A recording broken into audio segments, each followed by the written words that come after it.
Team यहाँ सुजानपुर में आई हुई है। हमारा एक लाइसेंसिंग और रजिस्ट्रेशन जो रहती है दुकानदारों की, उसके ऊपर एक अवेयरनेस कैंप था, जागरूकता शिविर था, जिसको हमने आज ऑर्गेनाइज़ किया यहाँ पे। इसमें क्या है कि जो 31 मार्च 2026 तक जो हमारे लाइसेंसिंग और रजिस्ट्रेशन के रूल थे जो अभी तक चले हुए हैं, उसके बारे में थोड़ा सा दुकानदारों को बताया। जो एग्जिस्टिंग रूल है उसमें 3 तरह का हमारे पास लाइसेंसिंग रहती है। रजिस्ट्रेशन होता है स्टेट का, जो कि 12 लाख तक होता है। उसके बाद 12 लाख से 20 करोड़ तक हमारा लाइसेंस होता है स्टेट का, और 20 करोड़ से ऊपर हमारा सेंट्रल का लाइसेंस रहता है। अभी क्या है कि इसमें जो FSSAI है उन्होंने एक अमेंडमेंट किया है, चेंज किया है इन रूल्स में। उसमें 1 अप्रैल 2026 से वो नए रूल अप्लाई होंगे। उसमें इन्होंने पहला जो चेंज किया है वो है टर्नओवर के रिगार्डिंग, कि दुकानदार की टर्नओवर कितनी है उसके बेसिस पे उसका टाइप ऑफ लाइसेंस बनेगा। जैसे पहले 12 लाख तक का था हमारा जो रजिस्ट्रेशन बनता था, अभी वो 12 लाख से बढ़ाकर 1.5 करोड़ कर दिया है। मतलब जिसकी टर्नओवर 1.5 करोड़ तक है उसका रजिस्ट्रेशन बनेगा स्टेट का, और 1.5 करोड़ से ऊपर 50 करोड़ तक जिनका टर्नओवर है उनका स्टेट का लाइसेंस बनेगा, और 50 करोड़ से ऊपर किसका टर्नओवर है तो उनका सेंट्रल का लाइसेंस बनेगा।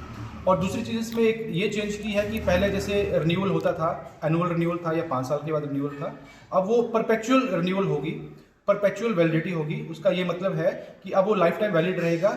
जितने साल के लिए भी दुकानदार जो है उसको करवाना चाहता है उतने साल तक वो वैलिड रहेगा। हाँ, उसको इसके साथ जितने भी हमारे जो हाइजीन के और सेफ्टी के सैनिटरी कंडीशंस के रेगुलेशंस हैं, जैसे कि मेडिकल उसको हर 6 महीने बाद करवाना है, वो सब एज इट इज़ रहेंगे। सर, जिस तरह से लाइसेंस बनाने के लिए हमीरपुर जिला मुख्यालय में पहुंचना पड़ता है, व्यापारियों की डिमांड होती है कि अगर सब डिवीज़न लेवल पे इसकी फैसिलिटी दी जाए, उसको लेके कुछ हो सकता है सर?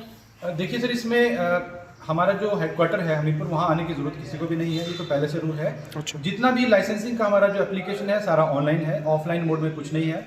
आप अपने घर के पास कोई लोकमित्र केंद्र है या कोई साइबर कैफे है, वहाँ से इसको अप्लाई कर सकते हैं और आपको ऑनलाइन ही इसका लाइसेंस मिल जाएगा। सर, पहले जिस तरह से 5 साल के लिए इसे बनाया जाता था, अब जिस तरह से आपने बताया है कि व्यापारी की अपनी इच्छा है कि वो इसे कितने साल तक बनाएगा, तो इसमें जो फीस है वो कैसे करेंगे उसको? फीस उसमें जैसे सपोज अगर कोई चाह रहा है कि मैंने 20 साल के लिए बनाना है, तो उसकी 20 साल की जितनी फीस है पर ईयर के हिसाब से उसकी शुरू में ही वो कट जाएगी। ठीक है, उतने साल तक वो वैलिड रहेगा विदाउट एनी रिन्यूअल, उतने साल तक उसका काम वो कर सकता है। सर, इसमें जैसे रिन्यूअल के लिए आपने पूरा कुछ बता दिया है।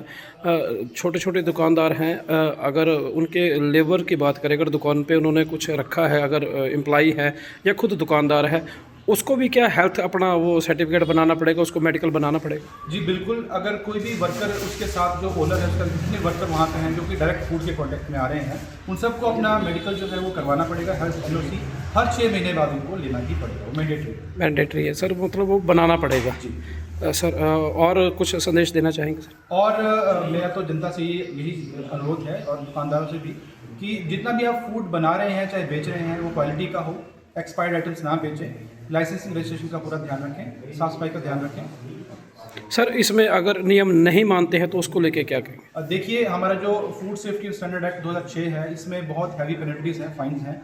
कोई एक्सपायर्ड आइटम बेच रहा है, विदाउट रजिस्ट्रेशन लाइसेंस काम कर रहा है, ठीक है, या किसी का जो फूड प्रोडक्ट है अगर वो फेल हो रहा है, तो इसमें बहुत हैवी पेनल्टीज है, लैक्स में है, हज़ारों में भी नहीं है। तो इसलिए मेरा यही गुजारिश है कि उन चीज़ों का पालन करें। और